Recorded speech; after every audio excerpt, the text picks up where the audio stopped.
Es una iglesia en restauración. Entonces, vale la pena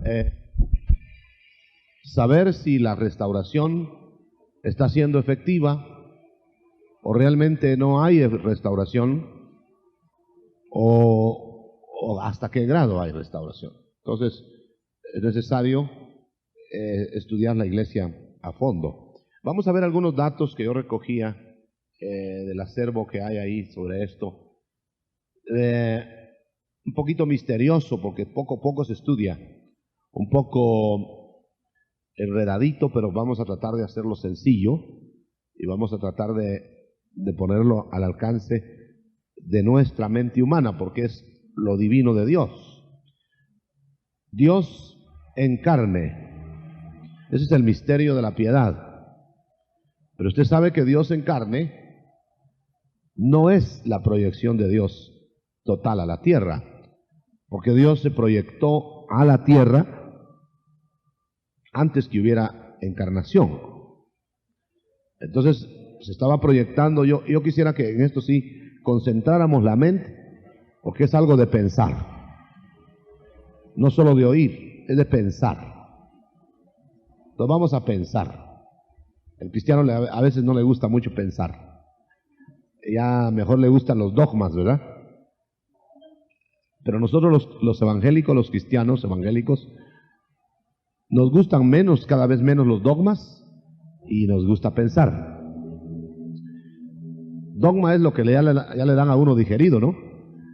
Y lo otro es lo que uno tiene que digerir. Así que vamos a dar, en vez del pez, el anzuelo para pescar. Muy bien, entonces lo que vamos a pensar es, si Dios se proyectó al mundo y no encarnó, entonces la encarnación no es toda la manifestación de Dios. Pero para nuestro tiempo, no sé si están oyendo bien. ¿Están oyendo bien todos? ¿Sí? ¿Está bien el sonido? Ok. Entonces la encarnación tiene un objetivo primordial. La encarnación tiene, mejor dicho, dos. El primero, proveer el sacrificio del sumo sacerdote de Melquisedec. Y el segundo, que pueda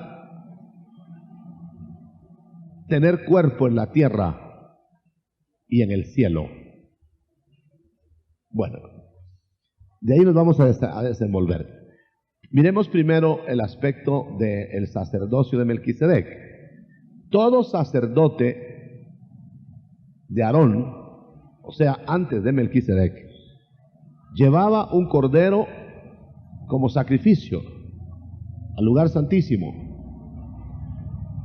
Llevaba así como ofrenda el cordero inmolado. Pero el sumo sacerdote del Nuevo Testamento, el sumo sacerdote de este orden de Melquisedec, va a llevar cordero también. Pero usted ve que Cristo entra sin cordero.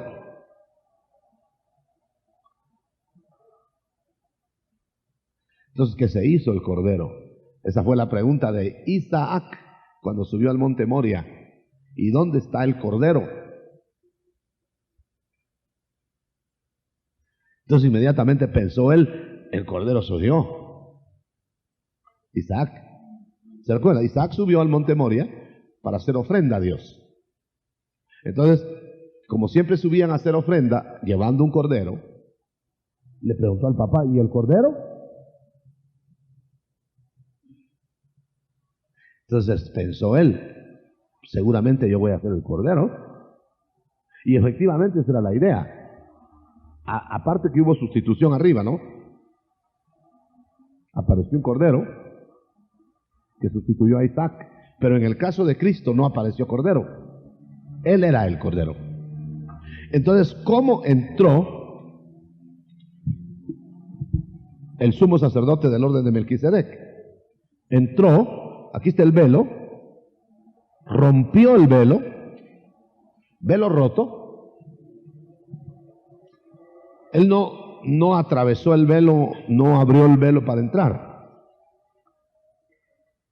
sino que él entró sin velo, porque se rompió. Y no precisamente al lugar santísimo del templo, sino que entró al lugar santísimo del cielo. Bueno, ¿cómo entró? Entró como el sacerdote, vamos a decir,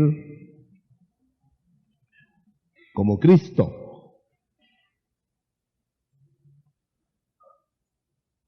Ahí va como Cristo. Y el sacrificio es Jesús. Entonces, Cristo lleva a Jesús. Entonces lleva cordero, ¿no? ¿Quién es el cordero? El cuerpo de Cristo. Es el cordero. Entonces no entró sin cordero. Por eso Juan, cuando lo vio, que le vio esto, vio esta parte, dijo, el cordero de Dios. Fíjese, el cordero de Dios. Porque vio a Jesús.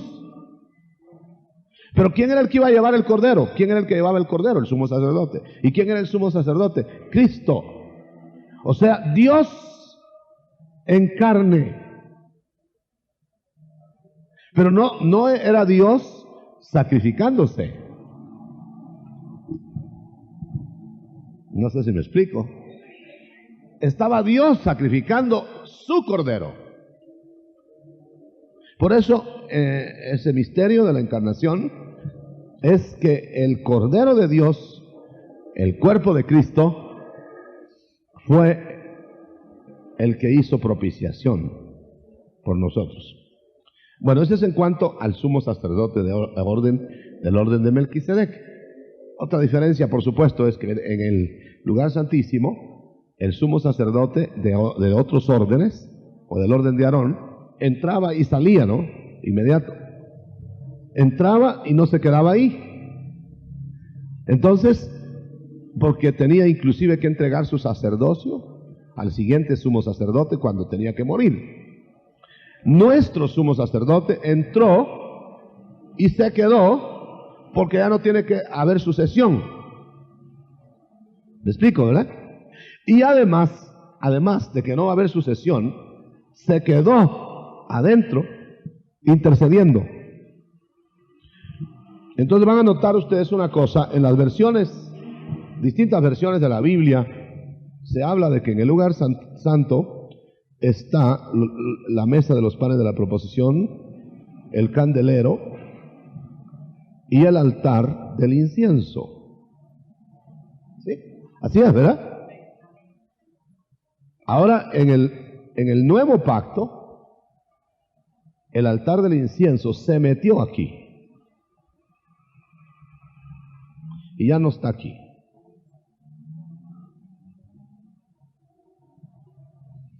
Eso quiere decir que el Antiguo Testamento describe el tabernáculo con el atrio, el lugar santo donde están las tres cosas, y el lugar santísimo donde está el arca del pacto. Pero Hebreos describe, aquí está el arca del pacto donde están los querubines, y aquí está otro objeto, el incensario, o sea, el altar del incienso. ¿Por qué está dentro? Porque nuestro sumo sacerdote ya en la descripción de Hebreos ya está a la diestra del Padre. Ya está dentro.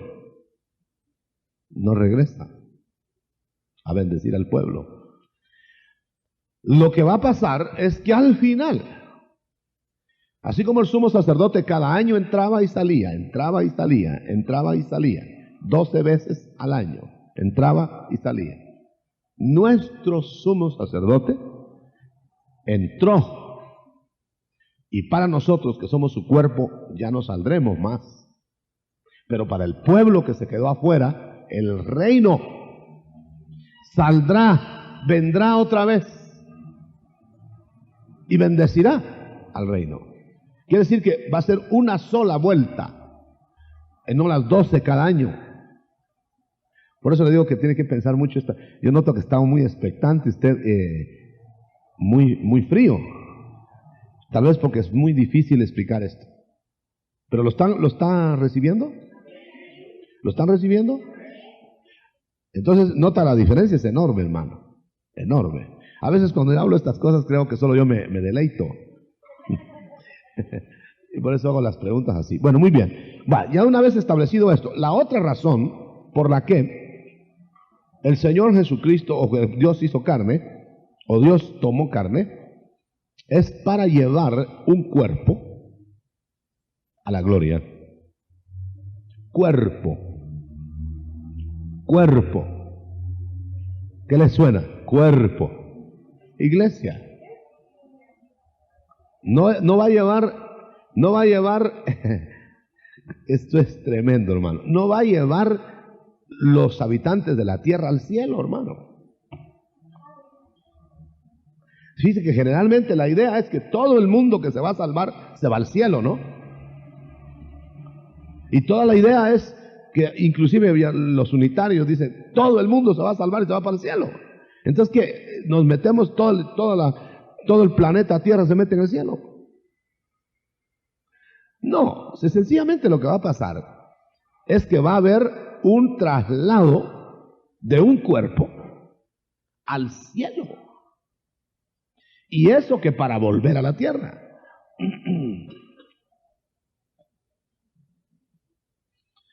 En cambio, los salvos del reino nunca van a subir, sino que la gloria de Dios les va a venir a la tierra. Es una buena diferencia. Muy bien, por eso es que en Jerusalén, está la ciudad de Jerusalén aquí, y aquí hay un montecito, por cierto que es una lomita chiquitita. Yo creí que era más grande. Cerro del Carmen todavía es muy alto. Y esa lomita se llama Sión. Esto se llama Jerusalén. O sea, las estancias de Jacob. Las moradas de Jacob. Entonces dice, Dios ama más a Sión que a las moradas de Jacob. ¿Por qué establece esa diferencia? Porque ¿se recuerdan ustedes? Aquí está el mundo entero, alrededor están las naciones. Entonces aquí está, digamos, Egipto. Pero vamos a hablar del Egipto espiritual, o sea, el mundo. Entonces Dios nos lleva, así como a Israel en Egipto, de Egipto al desierto. Y del desierto a Canaán. ¿Sí? Así es, ¿verdad? Muy bien. Pues ahora nosotros, la iglesia, nos lleva del mundo al reino. Y del reino a la iglesia, que es Sión. Ahora fíjese usted, hay gente que no se traslada de Jerusalén a Sión nunca. O sea que siempre van a haber habitantes de Jerusalén, espiritualmente hablando, y habitantes de Sión. Por eso cuando se hizo la alabanza de David, que es la restauración de la alabanza y la adoración de la iglesia, no es para quedarse en Jerusalén. ¿Es para qué? Fue marcha a Sión. Es el traslado de acá para acá. Entonces, como nosotros estamos en este traslado, estamos ya en la restauración. ¿Ya? ¿Me explico, verdad? Bueno, ahora note usted una cosa. Cuando la primera vez que David sale con el arca, se va a Sión, pero tuvo que regresar a Jerusalén. ¿Por qué? Porque iba mal. Entonces rectificó lo que no estaba ajustado a la palabra y volvió a la marcha a Sión y llegó. Por eso es que los que están en Jerusalén no tienen la alabanza y la adoración de Sión. Y por eso es que mucha gente como pentecosteses se han quedado en Jerusalén o han vuelto a Jerusalén en vez de estar en Sión.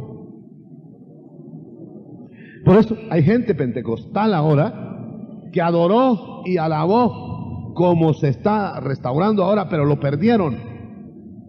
Era una algarabía, una fiesta antes las iglesias que ahora se han vuelto pentecostales tradicionales. Era una fiesta tremenda antes, cuando empezaron, porque iban a Sión. Pero ¿qué pasó? No se ajustaron a la palabra y se regresaron a Jerusalén. Y ahora los tenemos en Jerusalén, quieren hacer la alabanza y la adoración, y lo que hacen es bulla. Y por eso los fariseos de Jerusalén los callan. ¿Se recuerda que allá en el templo querían adorar y alabar las multitudes alrededor de Cristo? Y los fariseos dicen, cállalos, le dijeron a Cristo. Porque en Jerusalén no se puede hacer bulla. En Jerusalén no se puede restaurar la adoración y la alabanza. Se tiene que restaurar en Sión. Amén. ¿Me estoy explicando, hermano? ¿Por qué no me regala una sonrisa esta mañana? Yo lo veo muy serio. Mire que ya mero que me bajo para ahí. O me paso para ahí, porque ya no me bajo, estoy al mismo nivel. Entonces, por favor, regáleme una sonrisa hoy en la mañana. La necesito. Ahora sí, ya los veo. ¿Cómo están mis hermanos? Dios les bendiga. Ya entraron a la reunión. Sí.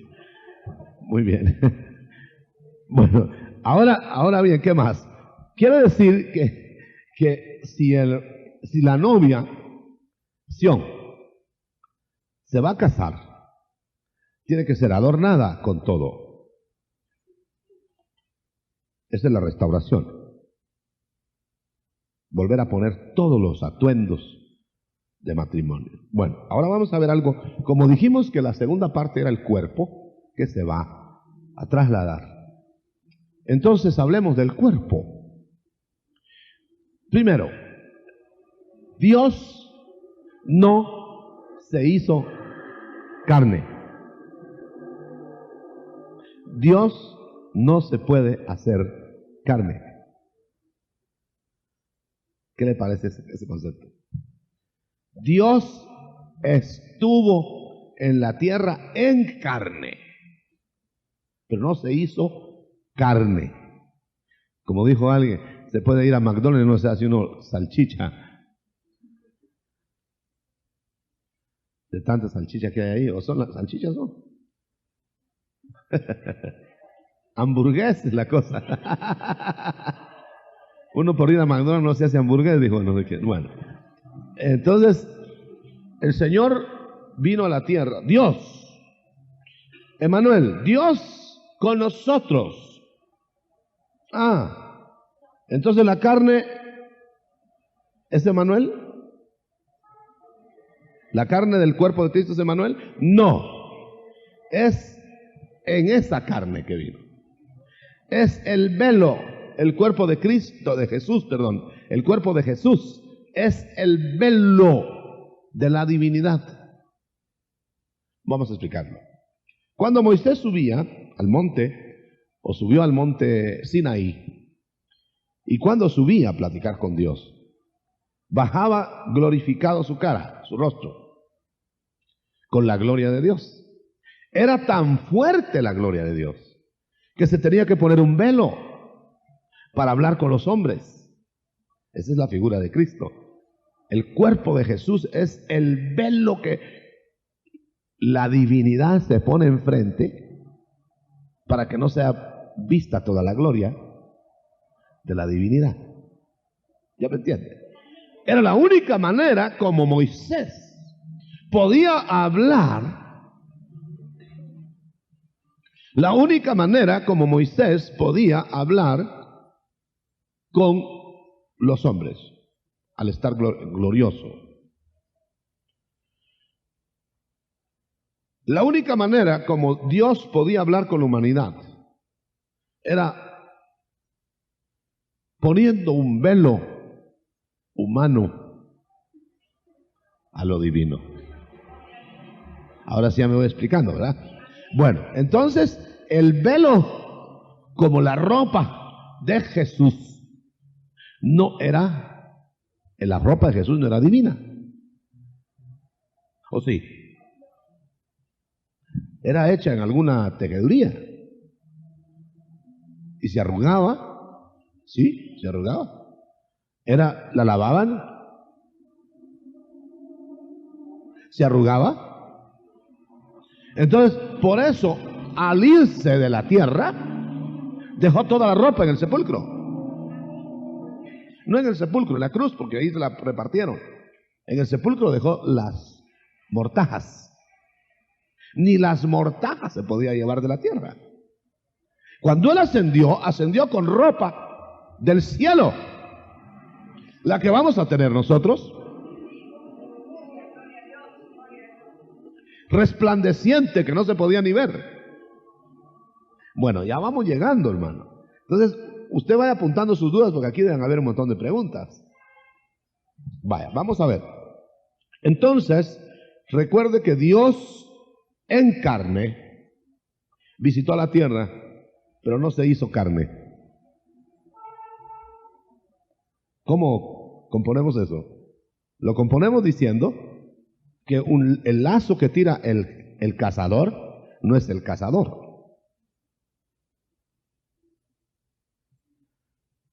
¿Verdad que no es el cazador? Es algo que el cazador tiene.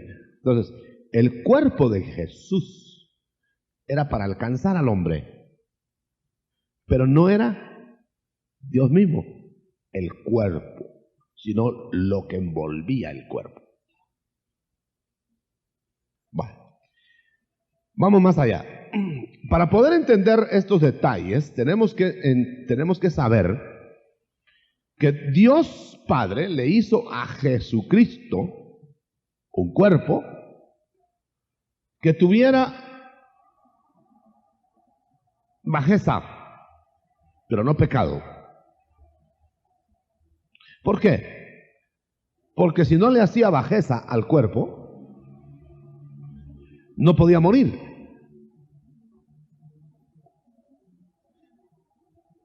¿Cómo podía morir? Era como haber querido matar a Adán antes que cayera. ¿Cómo lo mataban? ¿Me está oyendo bien? Entonces le tuvieron que hacer un cuerpo que estuviera abajo de lo divino. ¿Por qué? Porque tenía que morir. De tal manera que el cuerpo de Cristo, sin tener pecado, tuvo edad. Por eso él no podía morir después de los 33 años. Porque el cuerpo de bajeza hubiera envejecido. Entonces, él murió en la cumbre de la madurez humana. Antes que declinara. Por eso se sabe, y los científicos ya lo han descubierto, que los 33 años es la edad tope.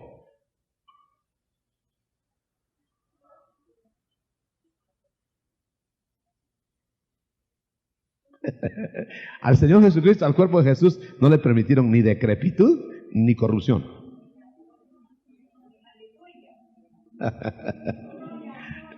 Ay, ¿sabe usted que eso está bajando ahorita? Yo nunca lo había pensado.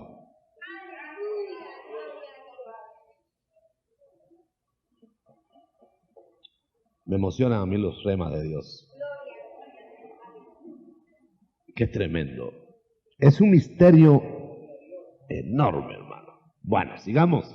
Tal vez bajan otros remas. Entonces, ese cuerpo que no podía, que podía entrar en decrepitud, pero no entró. Y ese cuerpo que podía entrar en corrupción, pero no entró. Ni entró en decrepitud, ni entró en corrupción, porque es el único cuerpo que no ha tenido pecado. Él es el pan sin levadura.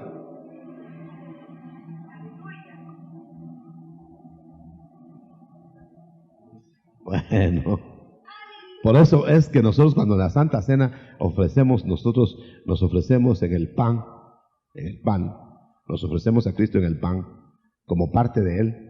Lo tenemos que hacer leudado porque nosotros sí tenemos levadura.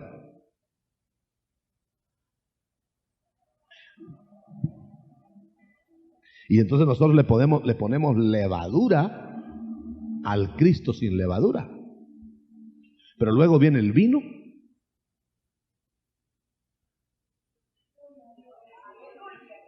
y quita el pecado.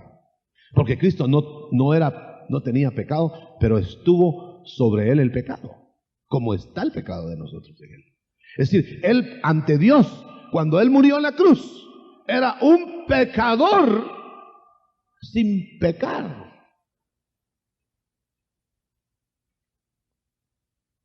Por eso el Padre lo fulminó como un pecador.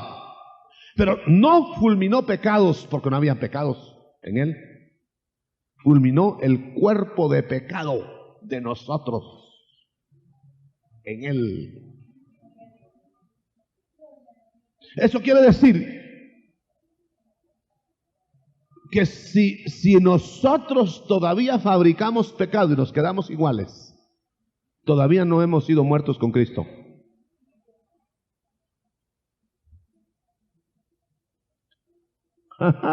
Póngase las moñas. Mire, si usted fabrica pecado y se queda igual, y sigue fabricando pecado y se queda igual, no le ha amanecido. Lo que tiene que haber en el que se ha convertido y se metió en el cuerpo de Cristo es que puede alcanzarlo el pecado, porque tiene cuerpo de bajeza en donde puede alcanzarlo el pecado. Pero no se queda igual. Inmediatamente confiesa su pecado, se siente mal y se limpia de pecado, de pecados. Ya no se puede limpiar de pecado, porque de pecado ya está limpio. No sé si me estoy explicando. Ya no podemos nosotros hacer pecado, pero podemos hacer pecados. ¿Cuál es la diferencia? La diferencia es que el cuerpo de bajeza lo puede alcanzar el pecado y hacemos pecados. Pero el cuerpo nuestro ya no puede ser alcanzado como fabricante de pecado. ¿Por qué? Porque ya no tenemos ese cuerpo, está muerto. Entonces, y no que tenemos dos naturalezas, como no, la simiente divina y el cuerpo de bajeza, pero no tenemos cuerpo de pecado. Porque si tuviéramos cuerpo de pecado, podríamos fabricar pecados. Y el creyente no puede fabricar pecados. Eso es lo que dice Primera de Juan. El que es de Dios no peca, porque la simiente de Dios está en él. Y dice claramente: si habéis muerto con Cristo, buscad las cosas de arriba y no las de la tierra. Entonces, hermano, ¿en dónde estará la diferencia? La diferencia está en que el que no ha nacido de Dios en Cristo busca el pecado. Y el que ha nacido de Dios en Cristo huye del pecado, aunque el pecado le pueda alcanzar.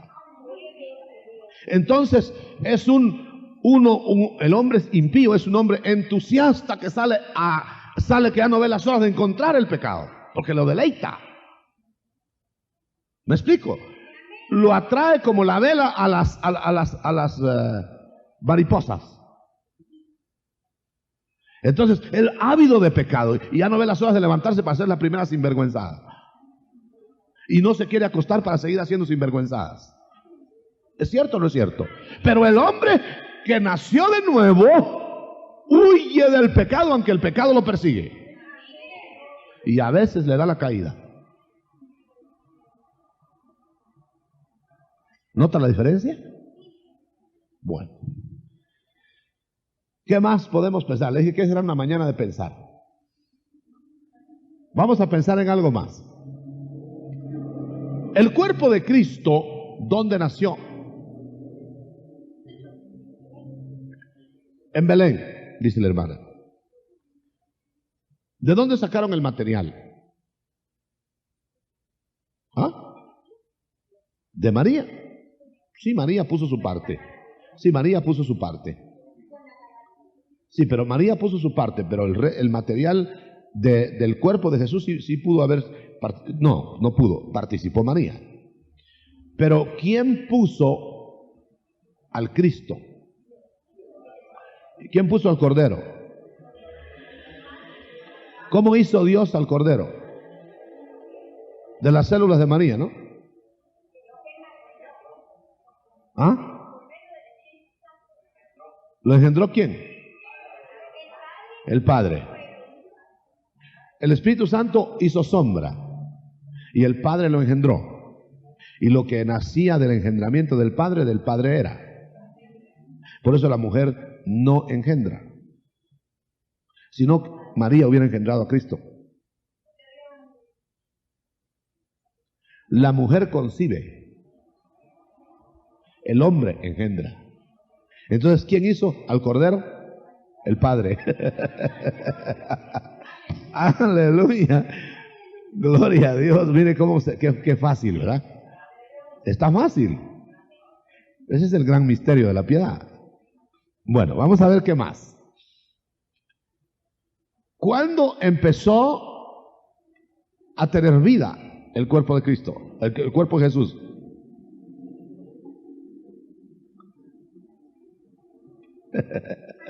No, ya se metieron en un cuzuco. ¿Cuándo? No le dio vida ahí el Señor.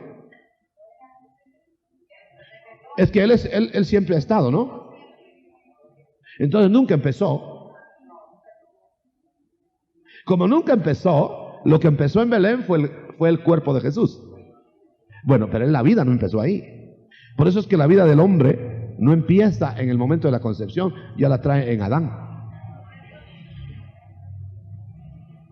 Nosotros estuvimos en Adán, por eso hay reminiscencias del pasado que nosotros no conocimos a veces. Hay reminiscencias de épocas prehistóricas, por ejemplo, en el hombre, porque el hombre pasó por todo eso en el espíritu de Adán. Bueno, no nos metamos en ese terreno, esa es psicología divina. Vamos a hablar nada más de que cuando empezó Jesús. En Belén. En Belén. Pero ¿cuándo empezó Jesucristo? Nunca. Muy bien. ¿Y qué traía Jesucristo adentro cuando fue engendrado? ¿Y qué más? La iglesia. Adentro. Como Adán traía a Eva cuando era solo. Ahora, ¿cuándo le pusieron a Eva adentro a Jesús? Antes de la fundación del mundo. Entonces, ¿cuándo empezamos nosotros? Antes de la fundación del mundo. Claro. Entonces nosotros no empezamos en la tierra.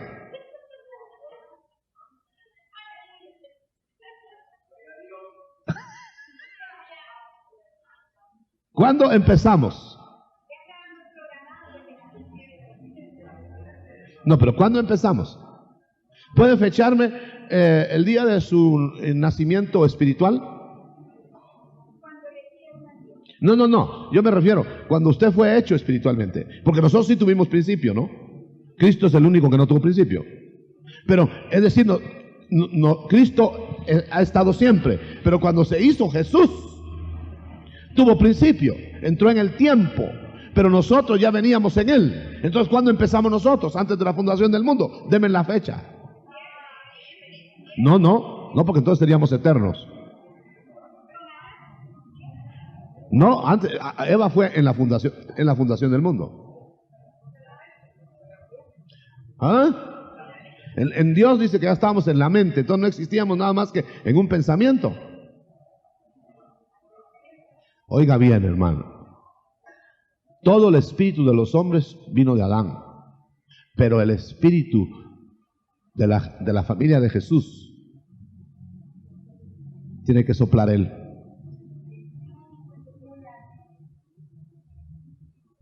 Ahora, sopla para que tengamos vida acá, pero ¿de dónde sacó ese soplo? De su propia vida. Entonces somos desprendimientos de Jesús. Por eso Eva era parte de Adán. A ella no le hicieron soplo aparte. Ya los dejé. No, ahora sí están serios. Buena la sonrisa, hermano. Pongan la sonrisa, si no me van a poner nervioso. Me van a poner nervioso. No sé por qué me metí a profundidades esta mañana. Tal vez porque es el último seminario. No, todavía sigue otro. Pero oiga bien, hermano, piense conmigo. ¿Por qué nos soplaron sobre Eva vida? Porque era parte de Adán, de Cristo. Entonces nosotros tenemos la vida de Cristo. Por eso dijo, sin mí no pueden hacer nada. Por eso no se puede segregar nadie del cuerpo de Cristo y ser cuerpo. Caramba, esto se pone serio. Vamos a ver qué más. Vamos a pensar un poquito. ¿Cuándo morirá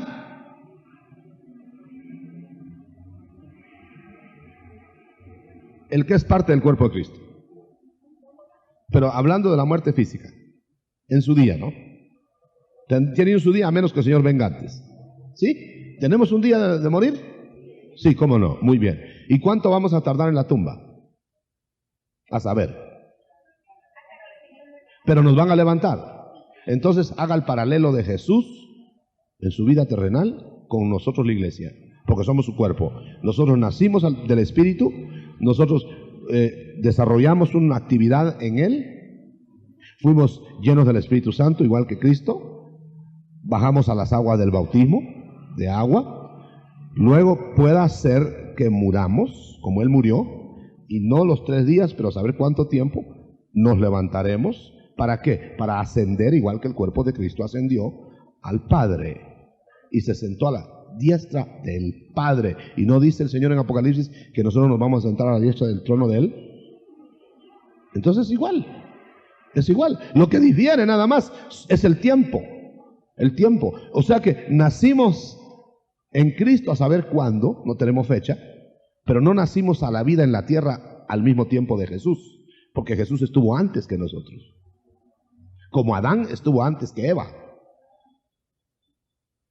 pero ya venía viviendo en él. Aleluya, gloria a Dios. Es que mire, en Génesis tiene toda la Biblia, hermano. Los primeros 11 capítulos del Génesis tienen toda la Biblia, solo que resumida, en chivito, resumido. Bueno, vamos a ver algunas otras cosas que yo a eso sí me las daba el Señor hace un tiempo y apunté algunas. Cristo, igual que Adán, tiene su otra mitad.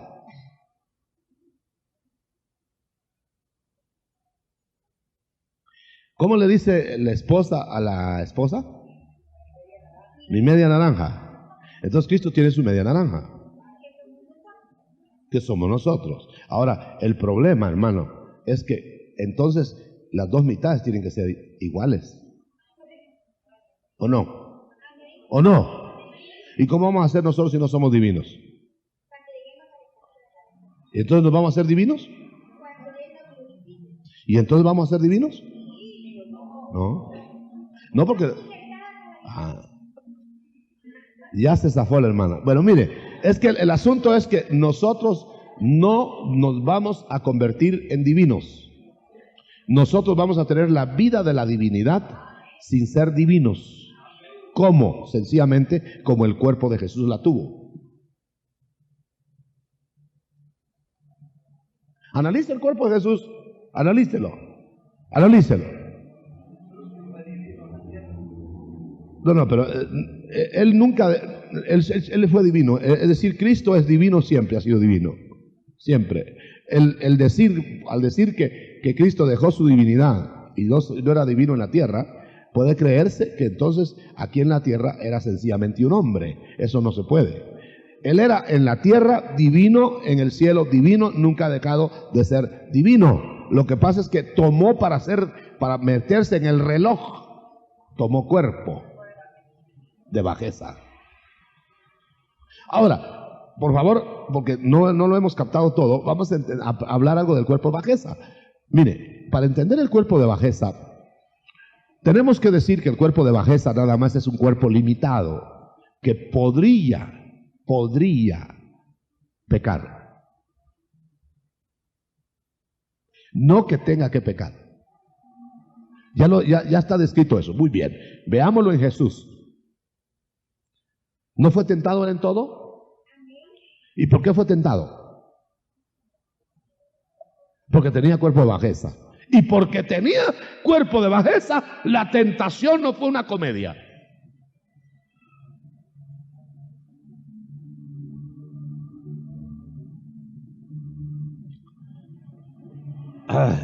Mire, si es que ponga usted a Adán y a Cristo. Adán fue tentado en todo y cayó. ¿Sí o no? Cristo fue tentado en todo y no cayó. Pero ¿cómo puede decirse que no cayó si no podía caer? No, es que ahí es donde va el punto, hermanito. No. Votemos, mire, hagan el caso que no sabe nada de nada de Cristo. Votemos tradiciones, hermano. Votemos tradiciones. Ahí la tradición enseña a un Cristo con un halo en la cabeza. Entonces todo el mundo lo hubiera distinguido. Mire, Cristo fue tentado en todo. Lo único que, a diferencia de cualquier otro cuerpo humano, nunca cedió a la tentación. Y por eso no tuvo pecado. El día que hubiera tenido pecado, que hubiera cedido a la tentación, ya no hubiera podido ser el Cordero de Dios. Porque era cordero con defecto. Y el cordero con defecto, por eso dice el Éxodo, tiene que ser un cordero sin defecto. Muy bien. Ahora veamos otro detalle. Entonces el cuerpo de bajeza, ¿cómo se distingue? El cuerpo de bajeza se distingue por las flaquezas. Ahora dígame usted, con todo el respeto que nuestro Señor nos merece, y aquí estamos hablando a nivel cristiano, ¿tuvo flaquezas el Señor? Hable claro, hermano. Sí, hermano. El cuerpo de Jesús se cansaba, era una flaqueza. El cuerpo de Jesús lloraba, era una flaqueza. El cuerpo de Jesús dormía, era una flaqueza. El cuerpo de Jesús tuvo miedo.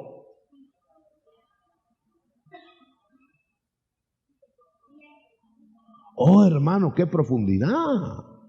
¿Usted cree que hubiera sido meramente humano sin todas esas cosas? Bueno, ahora vamos a ver. ¿Cómo fue que se mantuvo él entonces impoluto para ser el Cordero de Dios? Usted sabe que una vez, antes de contestar, usted sabe que una vez el Señor descubrió, no sé a qué edad, que él era el Mesías. Sí, pero ¿por qué no lo sabía? No, ¿por qué no lo sabía? ¿Por qué no sabía él antes que era el Mesías? Porque no se lo habían revelado, dice mi hermana. ¿Y por qué él tuvo que crecer estudiando las Escrituras? Porque es el ejemplo de nosotros. Un día nosotros leyendo las Escrituras y por revelación descubrimos que él es el Mesías. No es así. Pero eso no nos lo enseñó el hombre. ¿Quién se lo enseñó a Jesús? ¿Pero de parte de quién? Del Padre. Porque él descubrió de repente, aunque se lo ha de haber dicho María, José no es tu padre. ¿Y quién es mi padre? Entonces de repente descubrió que su padre era Dios. Y él lo predicó siempre. Y dice a José, cuando le regañó José, ¿por qué no hiciste eso de perderte sin darnos aviso?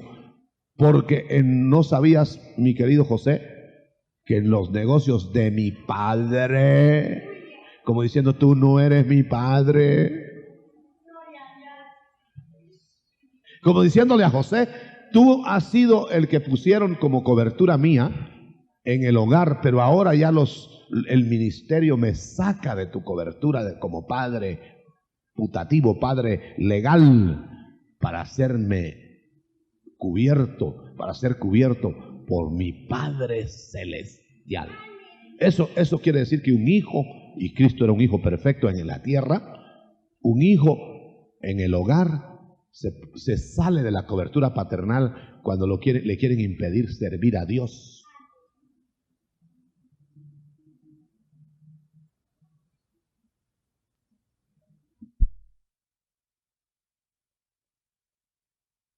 Bueno, entonces ahora estamos en que el cuerpo de bajeza es un cuerpo que no necesariamente tiene pecado.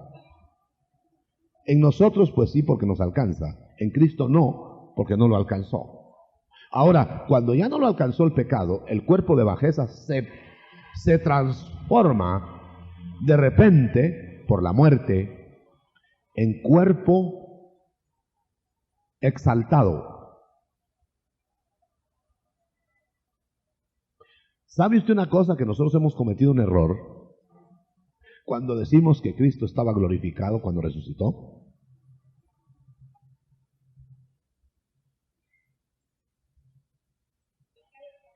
Exaltado. Porque dice, cuando lo tocó la Magdalena, no me toques, no me detengas, porque aún no he subido a mi Padre. Y dice Juan que cuando él subió al Padre, entonces fue glorificado. Glorifícame con la gloria que tuve antes, dice la oración intercesoria. Quiere decir, hermano, que cuando nosotros vemos,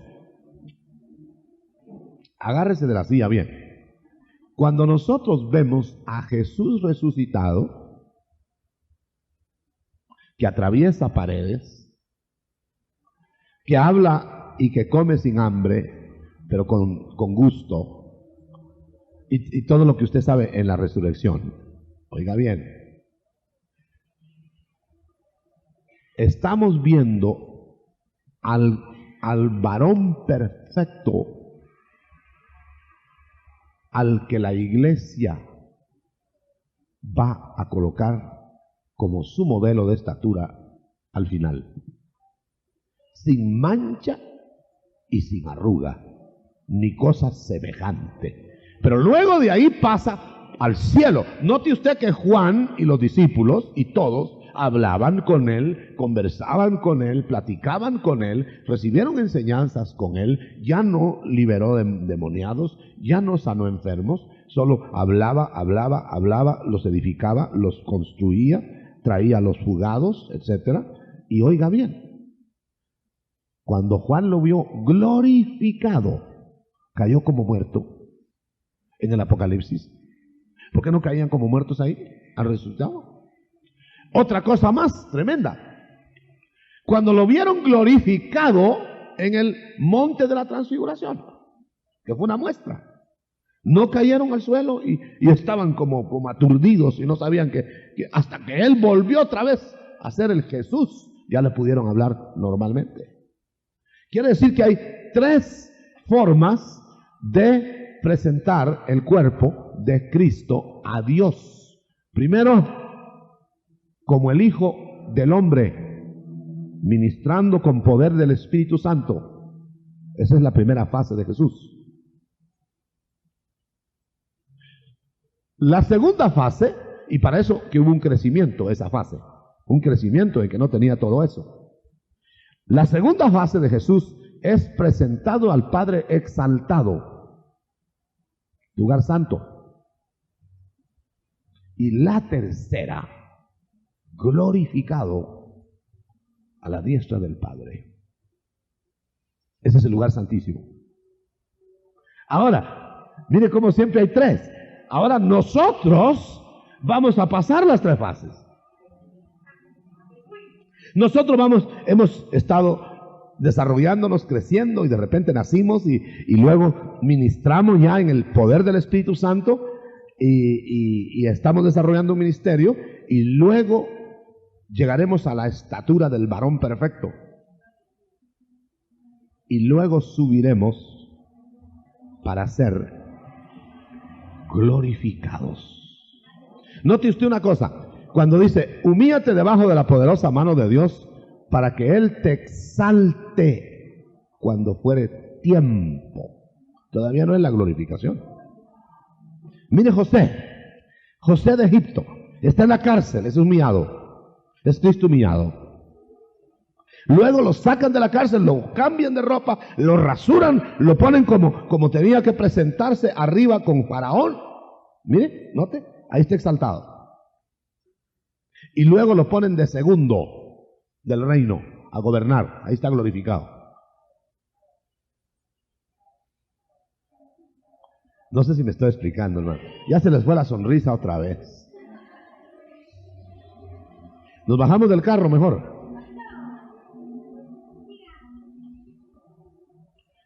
Bueno, una última para que luego me coman a preguntas. Dios exige entonces, si es verdad todo lo que hemos estado diciendo, que la iglesia es la otra mitad de Cristo, Dios exige entonces que la iglesia, para ser ayuda idónea, tiene que ser semejante al esposo. Sujeta en todo. Por eso el matrimonio ideal es cuando la esposa se sujeta en todo. Como Cristo sujeta a la iglesia. Hermanito, por eso es que le he dicho, por eso el Señor nos exige a nosotros más que a otros, a la iglesia, porque la iglesia la tiene que matar espiritualmente al mundo. Entonces cuando estemos muertos al mundo vamos a tomar la estatura del varón perfecto. Ahora como estamos muy vivos al mundo, no, lo que menos tenemos es la estatura del varón perfecto, tenemos la enana estatura del varón perfecto. ¿Sabe cómo somos ahora? Como el hombrecito que nace, el niño. ¿Ya es un hombre o no es un hombre? ¿O no? Pero todavía no puede ni casarse, ni trabajar, ni pensar. Entonces como no puede hacer nada de eso, no es un hombre. Sí es un hombre. Pero ¿qué tiene que hacer para poder hacer todo? Desarrollarse y madurar. Qué cosa linda, hermano. Entonces nosotros lo que estamos haciendo ahora no es hacernos hombres en Cristo, sino desarrollar lo que ya somos. Ya somos hijos, pero no se ha manifestado todo lo que hemos de ser hasta que lo veamos como Él es. Entonces se manifestará el hombre, el Hijo de Dios, como debe ser. Bueno, yo concluyo diciéndole esto. De los 4 evangelios, 3 evangelios presentan al Hijo del Hombre. El Hijo del Hombre como Rey, Mesías, Mateo. El Hijo del Hombre como siervo, Marcos. El Hijo del Hombre como el hombre perfecto, Lucas. Solo a Juan se le permitió el privilegio de presentar a Jesucristo como el Hijo de Dios. Hijo de Dios. Por eso se le llama el Evangelio del Águila, porque tenía cara de águila en los 4 seres vivientes. Uno era becerro, ese es el siervo. Otro era el león, ese es el rey. Otro era águila, ese es Juan. Y otro era cara de hombre, ese es Lucas.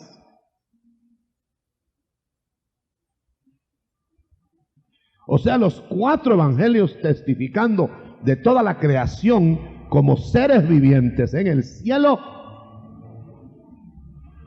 muestran las 4 fases del Hijo del Hombre y el Dios hombre.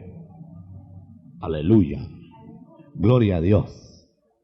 Gloria a Dios. Porque los 3 evangelios muestran cuerpo, alma y espíritu. Y el evangelio de Juan muestra al Dios metido en ese cuerpo. Por eso Juan no habla tanto de lo que Cristo hacía, sino lo que Cristo pensaba.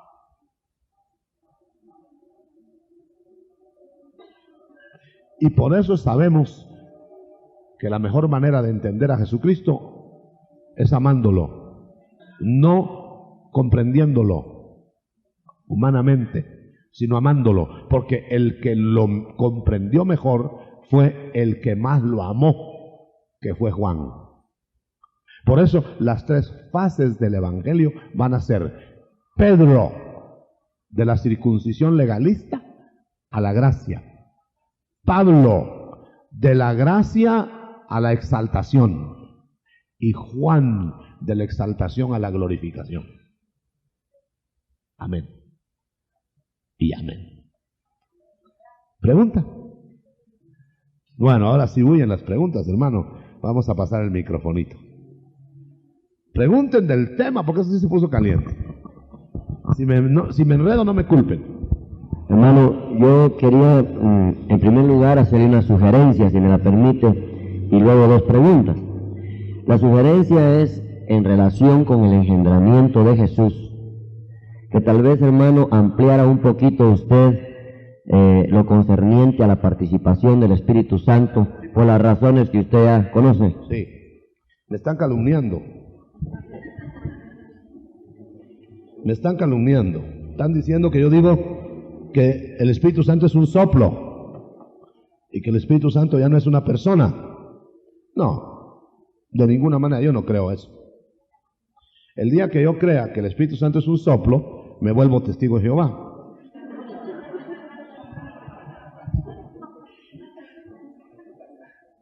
Entonces, la Biblia dice en la Biblia original interlineal, para no mencionar nombres de autores, la interlineal, Dios Padre, Dios Espíritu y Dios Hijo.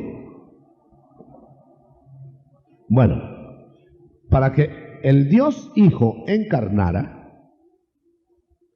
tuvo que haber una operación del Padre, porque por eso es Padre, a través del Espíritu, porque es su operador. Entonces dice literalmente, ¿alguien tiene por ahí la cita de Lucas? Los primeros versículos, el engendramiento. ¿Lo quieren leer? Pero con micrófono, por favor. Si le dan el micrófono al hermano mientras resolvemos la primera parte de la sugerencia del hermano Efra, que es muy oportuna, y después las preguntas del hermano, por favor lo lee. En Lucas 1:30 Despacito, comienza, lo voy a cortar en donde crea necesario. Lucas 1:30 dice: entonces el ángel le dijo a María: no temas, porque has hallado gracia delante de Dios, y ahora concebirás en tu vientre y darás a luz un hijo, y llamarás su nombre Jesús. Este será grande y será llamado Hijo del Altísimo, y el Señor Dios le dará el trono de David su padre, y reinará sobre la casa de Jacob para siempre, y su reino no tendrá fin. Entonces María dijo al ángel: ¿cómo será esto? ¿Cómo será? Vamos, ahora. ¿Cómo será esto? Pues no conozco varón. Bueno, entonces pare un poquito. No será con intervención de hombre. Siga. Porque la pregunta de María es: no conozco varón. Sí, pero no será con intervención de hombre. Respondiendo el ángel le dijo: el Espíritu Santo Oiga. vendrá sobre ti, Sobre María. y el poder del Altísimo te cubrirá con su sombra. Por lo cual también el santo ser que nacerá será llamado Hijo de Dios. Vale, aquí está la concepción. El Espíritu Santo operó con la palabra de Dios y se concibió. Pero ¿quién fue el que engendró? El Padre. Porque si no, tendría dos padres. Entonces no sabríamos si es hijo del Espíritu Santo o hijo de Dios Padre. Y si usted lee en el original interlineal, usted va a ver que dice que el Espíritu Santo le hizo sombra mientras cubrió el cuerpo de María, mientras el Padre con su poder engendraba. Es que tiene que ser así. Bueno, yo creo que con esa ampliación a lo menos ya no, y quiero dejar claro, por si el cassette se filtra, que yo creo en la persona del Espíritu Santo. No creo que es un soplo. Hay soplos de Dios, eso es otra cosa. Y hay espíritus de Dios, eso es otra cosa. Como los ángeles son espíritus de Dios. Pero el Espíritu Santo es Dios, espíritu, persona. Para que paren ya esas calumnias.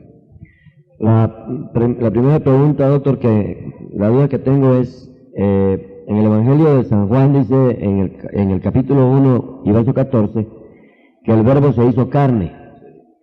Más yo oía que usted nos explicaba que Dios no se hizo carne, sí, sino que estuvo en carne.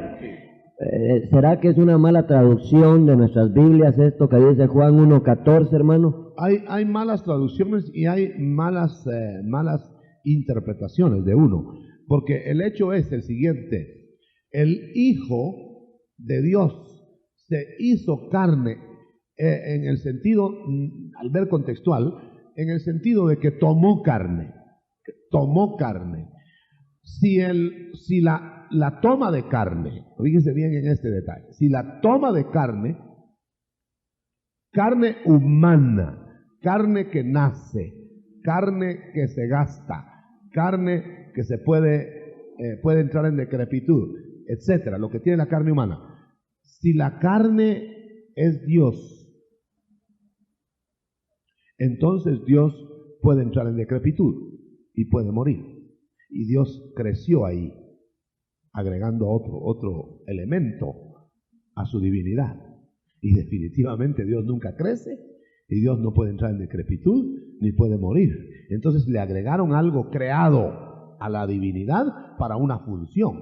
¿Cuál función? Que nosotros que somos carne humana podamos pegarnos a la carne de Cristo, y como la carne de Cristo adentro lleva la divinidad nos da la vida a nosotros. Definitivamente, el cuerpo de Jesucristo pasó a ser glorificado, como glorificado el nuestro, para que eternamente estemos anexados al árbol de la vida. Ahora, interprete esto. Usted sabe que un injerto en el árbol nunca es el árbol, pero cuando pega, tiene que la vida del árbol. ¿Es cierto? Pero si vemos esto de acá, ¿qué era? Eso es de otra parte. ¿O no? O se vuelve parte del árbol en el sentido de su misma naturaleza, de sus mismos tejidos. Si no, no sería injerto, hermano. Si no, no sería injerto. De ninguna manera sería injerto. El injerto es algo contra natura, dice la versión antigua. Contra natura, contra la naturaleza de esto. Pero que toma la vida de esto porque se pega a la vida de la vida. Entonces, eso somos nosotros. La segunda. La otra es, usted dijo, doctor, que los salvos del reino no van a subir al cielo. No. Entonces, mi pregunta, mi duda es, ¿cómo se puede entonces explicar lo de los acompañantes de la novia para las bodas del Cordero? Bueno, ahora sí me agarró en curva, hermano. Mire, lo que quise decir es que el reino, todos los del reino, no son de traslado celestial. Estuvo buena la pregunta, hermano, porque me permite aclararlo. Excepto que van a haber visitantes del cielo. Pero visitantes del cielo es otra cosa diferente que ir a morar al cielo. Visitantes del cielo son los acompañantes. Los acompañantes que van a estar en las bodas van a subir, como están subiendo, aunque no creo yo que al tercer cielo están subiendo los muertos en Cristo ya arriba. Y los muertos del reino están en algún lugar que no es la tierra, ni tampoco el Seol de la tierra. ¿En dónde están? Esto me permite, ay hermanos, si yo les contara todo lo que tengo en la cabeza, pero mire, eso me permite, ay Dios mío, ¿qué hago? En la casa de mi padre muchas Moradas hay. Vaya. Voy pues a preparar lugar para vosotros. Tercer cielo, segundo cielo, tercer cielo. Esto es atmósfera. Esto es espacio interestelar. Y este es el trono de Dios. Morada de Dios.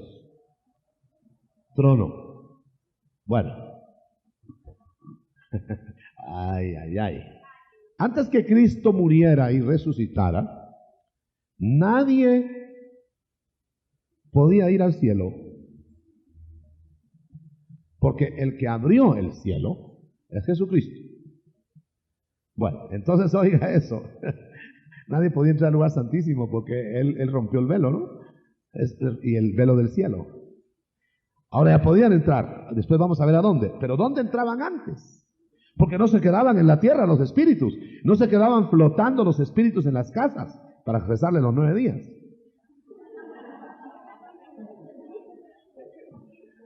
Entonces, ¿a dónde se iban? Es más, pero estamos hablando de espíritus. Se iban al paraíso del centro de la tierra. Seno de Abraham le llamaban. Fíjense, ahí se iban. Acá se iban para acá. Los perdidos se iban al Seol. Vaya. Entonces, estando ahí, sin embargo, hubo 2 que fueron trasladados con cuerpo. Enoc y Elías. ¿A dónde se fueron? Estos no se podían ir aquí. ¿A dónde se fueron? Se fueron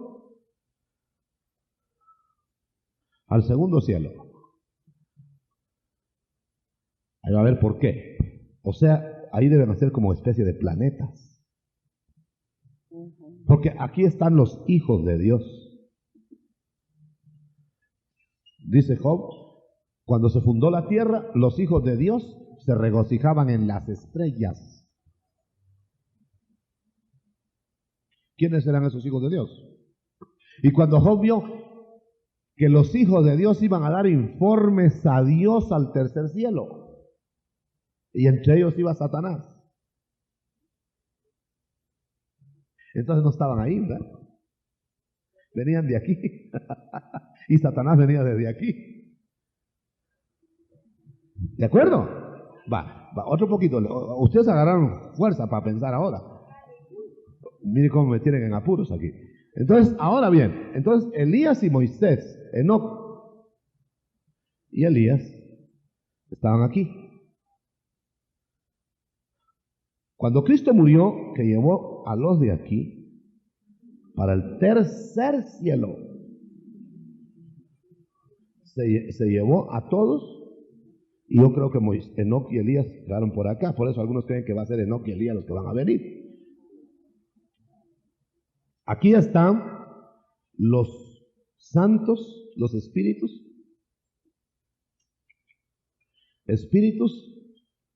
perfectos. Los que no han sido perfeccionados todavía no pueden entrar ahí. Entonces, fíjese que del tercer cielo bajaron al diablo al segundo cielo.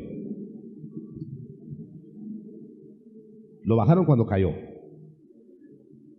Pero del segundo cielo no lo han bajado. Y cuando lo bajan en el Apocalipsis, en el Armagedón, lo bajan a la atmósfera y a la tierra, entonces se regocijan en los cielos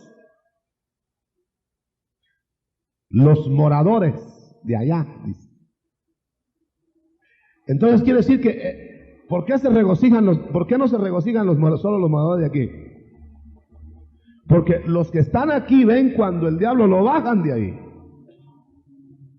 y cae a la tierra. Y dice, asústense los moradores de la tierra porque les cayó encima el diablo. Si desde aquí molesta y desde aquí molestaba tanto, ahora lo tienen encima. Y les voy a decir una cosa, hermano. El mundo, mire cómo está ahora. Y ahora cuando el diablo more aquí, ¿y sabe qué es lo único que impide que caiga? La iglesia. Amén.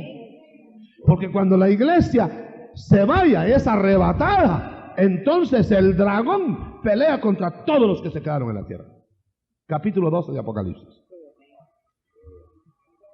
Un día vamos a estudiar el Apocalipsis aquí, hermano. Y entonces la tierra se llena de Satanás y de demonios, y empiezan las potestades del ajenjo, y empiezan las potestades del Abadón y de Apolión, y empiezan las potestades de los demonios del pozo del abismo, y empiezan las potestades. 7 potestades. Bueno, ¿por dónde íbamos? Bueno, entonces quiere decir, hermano, que era lo que estamos contestando. De los acompañantes de las bodas. Entonces los acompañantes de la tierra, cuando sube el cuerpo de Cristo para quedarse morando, aunque visita la tierra, el cuerpo de Cristo, en la iglesia, o con la iglesia, de todas maneras los acompañantes van a ir y van a regresar a sus funciones. Solo fueron cortejo y luego a trabajar, joven, en el reino. Ya se quitan su traje de acompañantes y en el reino. En cambio nosotros seguimos de esposa eternamente. Aleluya. Quiere decir que esa es la única salida, hermano. Entonces, es exactamente, doctor, la función haciendo una comparación a las bodas terrenas, es la función de los invitados. Van un tiempo y al terminar la fiesta para abajo otra vez. A su oficina, otro día, antes de casa. Con Alcacelser, seguro. Pues, a la oficina. No se quedan a vivir en la casa. No se quedan a vivir en la casa de la novia, esposos. Ni están ahí de huéspedes de la novia todo el tiempo, sino que solo la nochecita, la fiesta. Y vamos, jovencito, para afuera. Vamos para afuera. Muy bien. Hermano Otto, yo tengo una... ¿Dónde va la cosa? Tengo una inquietud. Diga, hermana, sí. Ahorita, ahí levantan las manos después en orden, hermano, para que les pasen el micrófono. Usted decía que nosotros, los que muramos antes del arrebatamiento, seremos levantados cuando el Señor nos llame, ¿verdad? Para subir con Él. Sí. Pero usted decía que no se sabe exactamente cuánto tiempo. Bueno, es una... ¿Cuánto tiempo en la tumba? Sí, cuánto tiempo en la tumba. Yo pensaba, sería posible pensar que sí serían 3 días. Porque como para el Señor el tiempo no es el tiempo nuestro. Dice que un día son como 1000 años y 1000 años como un día.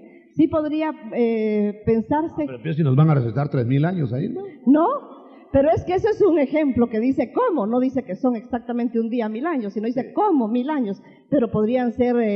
no sabemos exactamente.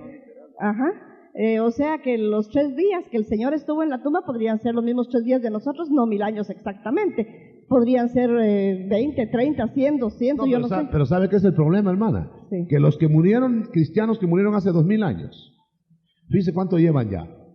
En cambio nosotros que nos muramos unos 10 minutos antes de que el Señor venga, que no se vaya a morir nadie a esas horas, van a estar un ratito en la tumba. Por eso para ellos sí sería el tiempo que... Sería un ratito. Y para nosotros fueron 2000 años. Entonces no hay una medida, es lo que quise decir yo, sí, que no hay una medida estándar. Sí, yo capté eso. Yo pensaba que si sería posible eso, que sí sería al mismo tiempo que los 3 días. Tal vez simbólicamente. Simbólicamente lo podemos aplicar, pero no literalmente. Porque si no tendríamos que estar solo 3 días en la tumba y después reclamamos, ¿verdad? Levántenme, ya tengo 3 días. Por favor, vamos en el orden en que fueron levantando las manos. Allá atrás, el hermano Mario va a ordenar ahí con el hermano Guido. Okay. Diga, hermano. Sí, hermano, lo que dice la primera carta o la segunda carta de Pedro, donde dice que seremos, para llegar a ser participantes de la naturaleza divina, prácticamente pienso yo que lo contestó usted al hablar de los injertos, ¿no? Participantes, no divinos. Como injertos. Ahora, la otra inquietud que yo tengo es el capítulo 15 de San Juan, que habla de la vid verdadera y los pámpanos.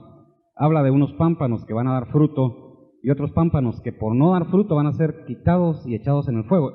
¿Qué significa eso, hermano? Significa sencillamente que lo que se pega al Señor, Él es la vid, lo que se pega al Señor y se nutre de la vida, de la vid, necesariamente la evidencia es que va a dar fruto. Si no dio fruto es que no pegó. Y si no pegó, nunca formó parte de la vid, aunque estuvo ahí. El injerto que se metió ahí, pero no pegó, lo sacan y lo tiran. porque ese ya no pegó. Pero ¿cómo vamos a saber que no pegó? De la manera, solo Dios lo sabe por dentro, pero por fuera, por los frutos. Si hay fruto, es que pegó, y si no hay fruto, es que no pegó. Sencillamente. Por eso, hermano, es que la buena tierra de la siembra, de la parábola de la siembra, la buena tierra da a 30, a 60 o a 100, fíjese bien, pero no deja de dar, aunque sea poquito. En cambio, las otras tierras, de espinos y piedras, de una vez se dice que no dieron nada, porque no pegaron. Muy bien. ¿No está la otra pregunta? Hermano, dice aquí en Lucas 9:30, y he aquí dos varones que hablaban con él, los cuales eran Moisés y Elías. ¿Está refiriéndose al Elías que usted está diciendo que está con Enoc en el segundo cielo? El mismo. Sin embargo, en Marcos 9:13 dice, pero os digo que Elías ya vino y le hicieron todo lo que quisieron como está escrito de él. Esto se pone mucho a discusión cuando uno le está predicando a una persona. No hay discusión. Lo que pasa es que solo leen el texto que usted leyó. Hay que leer los contextos. En lo que usted leyó, está leyendo que Juan es a la manera de Elías. Pero si usted lee los contextos, dice, pero Elías vendrá. Eso lo dice. Seguro que lo dice. Hay que buscarlo en los otros evangelios. En Lucas, creo. Entonces, seguro, yo estoy seguro de lo que le estoy diciendo. No lo dude. Pero al decir Elías ya vino, está asegurando que ya vino. En Juan. Por eso lea el contexto. En el contexto dice, pero Elías vendrá. Así, aparte de que ya vino Juan, Elías vendrá. Vendrá primero, dice. Por eso. Y restaurará todas las cosas. Vaya, entonces si vendrá es futuro. Entonces, ¿cómo pudo haber venido si ahí había venido Juan? ¿Cómo puede ser Juan? Eso es lo que yo quiero que usted me Por explique. eso, hermano, ¿cómo puede ser Juan si Juan ya a esas alturas que está hablando el Señor ahí ya murió? Entonces el que va a venir es Elías. No sé si me explico. Dice, al ver los contextos, dice, Juan vino con el espíritu de Elías. Entonces, como quien dice, ya Elías vino, pero vendrá el verdadero Elías al final, así como Juan vino al principio. Vamos, tal vez como no es muy el tema, dejémoslo ahí. Hermano, diga. Sí, hermano Otto. Usted decía que en la explicación que Cristo para presentarse como Cordero tenía que haber sido sin mancha, es un hecho. Si no hubiera, sin pecado. O sea que si hubiera pecado Cristo no hubiera podido ser el Cordero. Mi pregunta es, ¿en ese momentito podría estar en juego o en peligro la Trinidad? Si Cristo al pecar, si hubiese pecado, obviamente hubiese dejado de... Seguro. Siempre preguntan eso. ¿Y qué hubiera pasado si no cae Adán? ¿Y qué hubiera pasado si los judíos aceptan a Cristo y no estuviéramos nosotros en la iglesia? Sí, hermano, las hipótesis siempre quedan, ¿verdad? Como dijo, con el perdón de todos, si mi abuelita hubiera tenido bigotes, hubiera sido mi abuelo. Siempre hay una hipótesis de qué hubiera pasado si esto, si aquello, si lo otro, si lo demás allá. Bueno, entonces, fíjense bien. A lo que vamos es a lo siguiente, hermano. Si Cristo no hubiera tenido posibilidad de pecar, no hubiera tenido tentaciones. ¿Qué hubieran significado las tentaciones? Era una prueba. La tentación era una prueba. Entonces tenía que ser que había posibilidades. Lo que pasa es que él se negó, como santo de Dios, se negó. Lo que quiere decir que el santo no es el que no tiene deseos de pecar, el que no puede pecar, sino santo es el que aún con la posibilidad de pecar se niega. Ese es el santo. Santo no es en una vitrina que lo ciegan y lo ensordecen y lo encierran. Ese es un muerto, no es un santo. Pero un santo es el que anda por la calle en medio del pecado y se niega a pecar. Amén. Ahora, las aclaraciones están buenas porque estamos hablando claramente que Cristo de ninguna manera llegó siquiera a la posibilidad de desear pecar, porque entonces ya era pecado. Fíjense bien en esto. Un hombre una vez predicó, dos hombres, uno predicó el Dios estuvo a punto de dejar de existir. Y lo decía pensando en que si Cristo hubiera pecado. Y es un tema ahí que Dios hubiera podido, el día en que Dios estuvo en peligro, se llamaba fíjense qué temita el que puso. En una serie de hipótesis, si Cristo hubiera pecado, si Cristo hubiera caído, que entonces se entra en peligro la Trinidad. Bueno, otro hombre predicó que Cristo, cuando se airó y sacó a chicotazos a la gente del templo, había pecado, hermano. Fíjense qué cosa más horrible oír eso. Que Cristo, cuando se airó en el templo y echó a los cambistas, la ira es pecado, dijo esta persona. ¿Cómo va a creer ese señor? Si Cristo hubiera pecado ahí, hermano, ya no sería el Cordero de Dios, ya no hubiera podido ser el Cordero de Dios. Él tuvo una ira santa, deseo de limpieza. Eso no puede ser pecado en ninguna parte. Y eso prueba que Cristo puede sacar violentamente a los pecadores de un lugar en donde le están mancillando su sitio. Entonces, lo que pasa es que siempre pensamos en un Cristo que perdona, en un Cristo que está muy amable, pero cuando lo sacó a cinchazos, ¿cómo estaría su rostro? Sin pecar, sin pecar. Amén, amén. ¿Cuántos creen que sin pecar? Gloria a Dios, es impecable nuestro Señor. Bueno, ¿por dónde va el micrófono de oro? Hermano, perdone, quisiéramos nosotros aquí saber quiénes son los acompañantes de la iglesia y si son salvos. Los acompañantes son personas fieles del reino que el Señor va a invitar a que sean acompañantes a la hora del rapto y se van a ir con el cuerpo de la esposa, de la novia, pero por supuesto que son salvos. Todos los del reino que perseveren hasta el final serán salvos. Muy bien. ¿Dónde van las otras preguntas? ¿Por aquí hay manos? Aquí, hermano. Sí. Hermano, entonces con lo que escuché hoy en la mañana, quiere decir que Jesús supo progresivamente quién era Él. O sea, ¿seguro? hasta que Él no sabía que era el Hijo de Dios. ¿No? Les voy a decir por qué.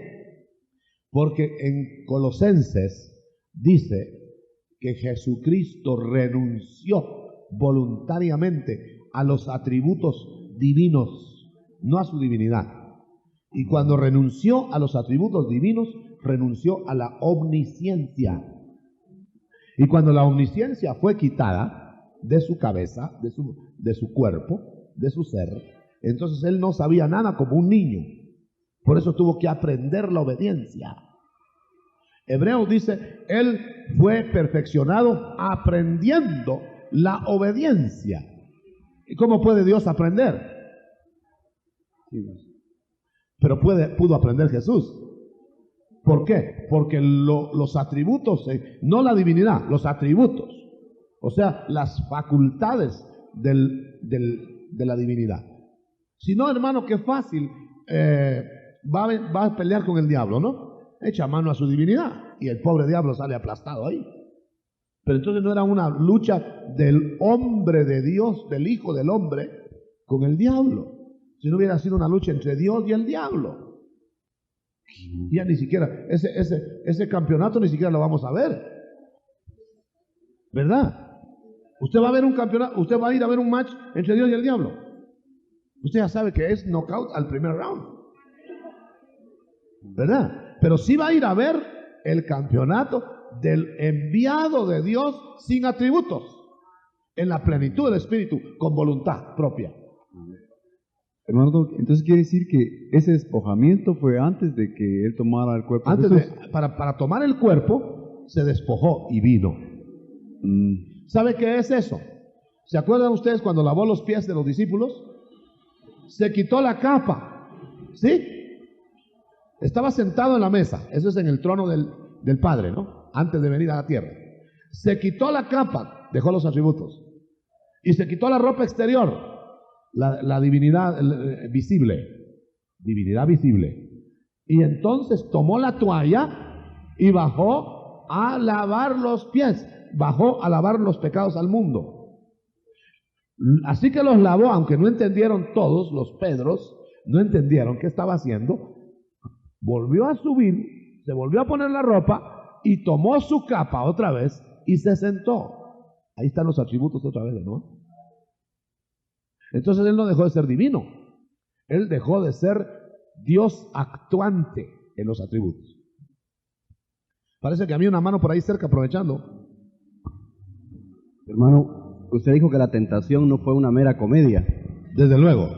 Y cuando yo pregunto si Satanás fue derrotado definitivamente allí, en el desierto, a través del cuerpo de bajeza de Jesús o en la cruz.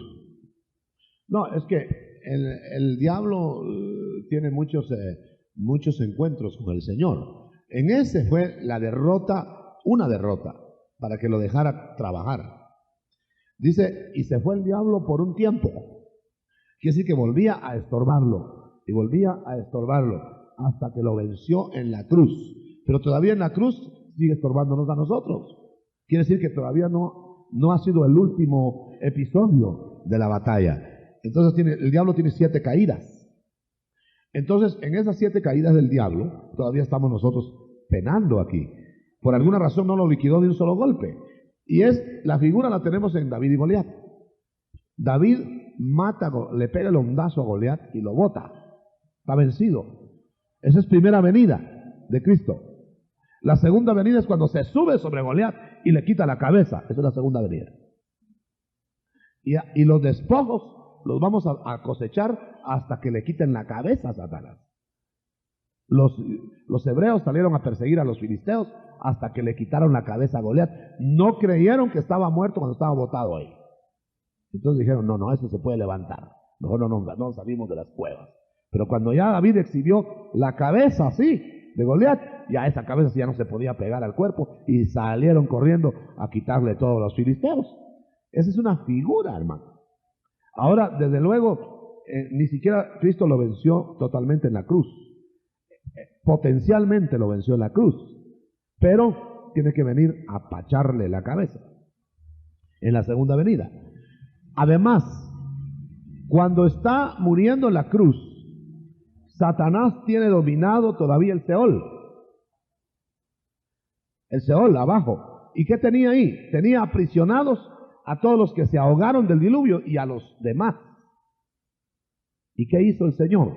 Bajó, le quitó las llaves de la muerte y del infierno, lo sacó, lo avergonzó, lo dejó en vergüenza ahí y subió con los cautivos. O sea que al diablo le dejó vacía las cárceles de sus salvados. Ahora, ¿por qué los tenía cautivos? Porque en otro tiempo desobedientes se quedaron ahí. Eso lo dice Primera de Pedro 3:18 y 6:4. Bueno, para terminar. Vamos a ver otra pregunta. Ya. Estamos terminando. Ahí hay otra. Hermano, Hoy sí fue Mamut. oíamos que cuando un hijo decide buscar de Dios y los padres quieren estorbarle, el hijo puede salir de esa cobertura y buscar de Dios.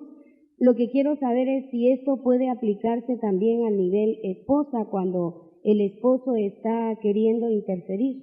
Sí, porque ahí es donde se cumple el que no dejare padre, madre, esposo, hijos, no puede ser del reino. Porque eso no es rebelarse contra ellos. El Señor no está incitando a una rebelión contra sus coberturas, sino lo que está diciendo que hay una cobertura mayor que es a la cual se debe la sujeción absoluta, y en cambio a las otras es sujeción relativa. Por ejemplo, una cobertura que falle en la tierra, nosotros podemos salir de esa cobertura y buscar otra cobertura, porque es una cobertura relativa. Ahora, delegada, ¿verdad? En cambio, la cobertura de Dios, esa es la única cobertura suprema. Entonces, por eso es que Dios está diciendo, si digamos un hijo quiere buscar a Dios y la mamá y el papá lo amarran y lo encierran y lo estorban, tiene que romper la obediencia. O sea, la obediencia a la cobertura relativa no es incondicional. ¿Ya? La obediencia a Dios es incondicional. Pero la obediencia a la cobertura relativa es condicional. ¿Por qué? Porque son humanos, son delegados nada más, pueden fallar. Y entonces estaría Dios amarrando a un hijo o a una esposa o a un esposo, amarrándolo a algo que es falible. Entonces eso es absurdo, totalmente. Vamos a hablar un día de las autoridades delegadas, en otra ocasión. Vamos a ver, otra pregunta. Hermano Otto. Sí, después viene el micrófono para acá. Diga, hermano. Hermano Otto, quizás Pablo nos da el ejemplo cuando dice, juzgar si es lícito obedecer a los hombres o obedecer a Dios. Quería aprovechar, hermano Otto, a leer un versículo que está en Filipenses 2. Dice,